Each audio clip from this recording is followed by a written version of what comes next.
हाय friends, मेरे YouTube channel Anoop study centre में आप लोग का बहुत बहुत स्वागत है। फ्रेंड्स, आज हम लोग देखने वाले हैं हिस्ट्री से संबंधित प्रश्न, जो जीके का प्रश्न है। और ये प्रश्न जितने हैं सभी एग्जाम की दृष्टि से मोस्ट इम्पोर्टेंट है। तो चलिए हम लोग इसको देखते हैं। और ये प्रश्न बहुत बार एग्जाम में पूछा गया है और आने वाले एग्जाम में पूछे जाने की संभावना भी है। तो चलिए हम लोग देखते हैं। सबसे पहला है, सिंधुवासी मिठास के लिए किस वस्तु का प्रयोग करता था, उसको बताना है। सिंधुवासी थे, मिठास के लिए किस वस्तु का प्रयोग करते थे, तो शहद का प्रयोग करते थे। किसका? शहद का प्रयोग करते थे फ्रेंड्स, सिंधुवासी मिठास के लिए। आगे देखते हैं, ऋग्वेद में यह धन्य शब्द किस पशु के लिए प्रयोग किया गया है। धन्य शब्द जो प्रयोग किया गया है ऋग्वेद में, किस पशु के लिए प्रयोग किया गया है, तो ये गाय के लिए प्रयोग किया गया है। ऋग्वेद में अधन्य शब्द का प्रयोग किस पशु के लिए किया गया है फ्रेंड्स, तो गाय के लिए किया गया है। आगे देखते हैं, सिकंदर महान ने भारत पर आक्रमण कब किया था, इसको बताना है। तो सिकंदर महान ने भारत पर आक्रमण किया था 326 ईसा पूर्व में। कब? 326 ईसा पूर्व में सिकंदर ने भारत पर आक्रमण किया था फ्रेंड्स, याद रखिएगा, बहुत बार पूछा गया है। सिकंदर महान ने भारत पर आक्रमण कब किया था, तो 326 ईसा पूर्व में किया था। आगे देखते हैं, आगे देखिए, भारत में सिकंदर का मुख्य युद्ध किसके साथ था। तो बताना है कि भारत में सिकंदर का मुख्य युद्ध किसके साथ था, तो पोरस के साथ था। राजा पोरस के साथ सिकंदर का युद्ध था। आगे देखते हैं, पाली ग्रंथों में गांव के मुखिया को क्या कहा जाता है, तो पाली ग्रंथों में गांव के मुखिया को भोजक कहा जाता है। क्या कहा जाता है? भोजक। आगे देखते हैं फ्रेंड्स, आगे देखिए, उज्जैन का प्राचीन नाम क्या था, बताना है। ये प्रश्न बहुत बार पूछा गया है। उज्जैन का प्राचीन नाम क्या था, तो उज्जैन का प्राचीन नाम अवंतिका था। क्या था? अवंतिका उज्जैन का प्राचीन नाम था। आगे देखते हैं, नंद वंश का संस्थापक कौन था, बताना है। तो नंद वंश का संस्थापक महापद्म नंद था। महापद्म नंद नंद वंश का संस्थापक था, जो कि बहुत बार पूछा गया है। आगे देखते हैं, प्राचीन भारत में पहला विदेशी आक्रमण किसके द्वारा किया गया था, तो ईरानियों द्वारा किया गया था। ईरान प्राचीन भारत में पहला विदेशी था जो भारत पर आक्रमण किया था। देख लीजिए फ्रेंड, फिर से ईरान जो थे प्राचीन भारत में पहला विदेशी आक्रमण किया था।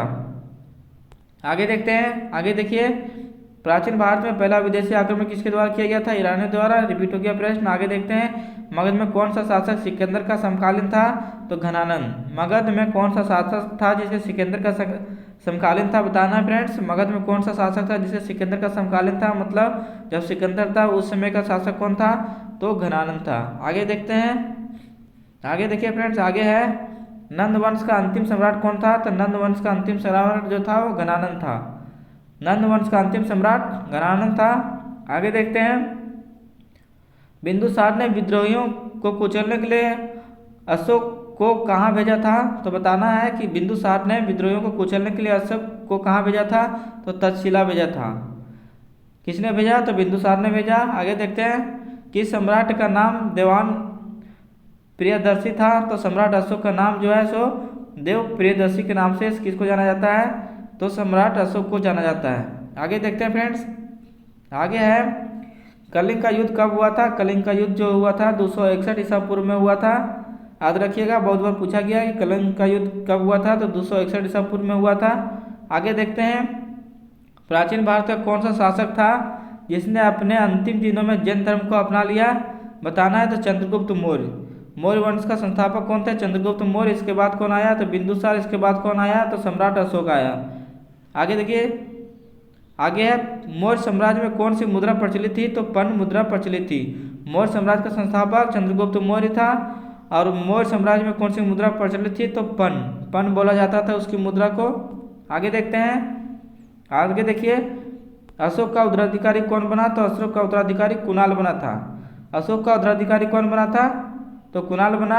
अर्थशास्त्र का लेखक किसके समकालीन था, तो चंद्रगुप्त मौर्य के समकालीन था। अर्थशास्त्र के लेखक जो थे वो किसके समकालीन थे, तो चंद्रगुप्त मौर्य के समकालीन थे। आगे देखते हैं, आगे देखिए, मौर्य काल में शिक्षा का प्रसिद्ध केंद्र कौन सा था, तो मौर्य काल में शिक्षा का प्रसिद्ध केंद्र जो था वो तक्षशिला था। ठीक है। आगे देखते हैं, मेगास्थनीज की पुस्तक का नाम क्या है, तो मेगास्थनीज का पुस्तक का नाम बताना है, जो कि बहुत बार पूछा गया है। तो इंडिका जो था मेगास्थनीज का पुस्तक का नाम है फ्रेंड्स, इंडिका। किसने लिखा है, तो मेगास्थनीज ने लिखा है। अशोक के शिलालेखों में कौन सी भाषा थी, तो अशोक के शिलालेखों में प्राकृत भाषा थी, जो कि बहुत बार प्रश्न पूछा गया है।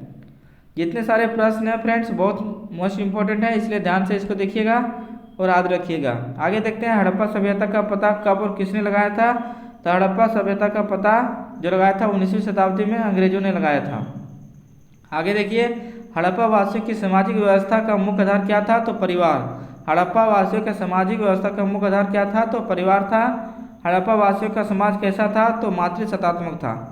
हड़प्पा वासियों का समाज जो था वो मातृसत्तात्मक था। आगे देखते हैं फ्रेंड्स। आगे देखिए आग से पकी हुई मिट्टी को हड़प्पावासी क्या कहते थे। तो आग की पकी हुई मिट्टी को हड़प्पावासी जो टेराकोटा कहते थे। क्या कहते थे। तो टेराकोटा। ये बहुत बार पूछा भी गया फ्रेंड्स। टेराकोटा किसे कहा जाता था। आग से पकी हुई मिट्टी को हड़प्पावासी टेराकोटा कहते थे।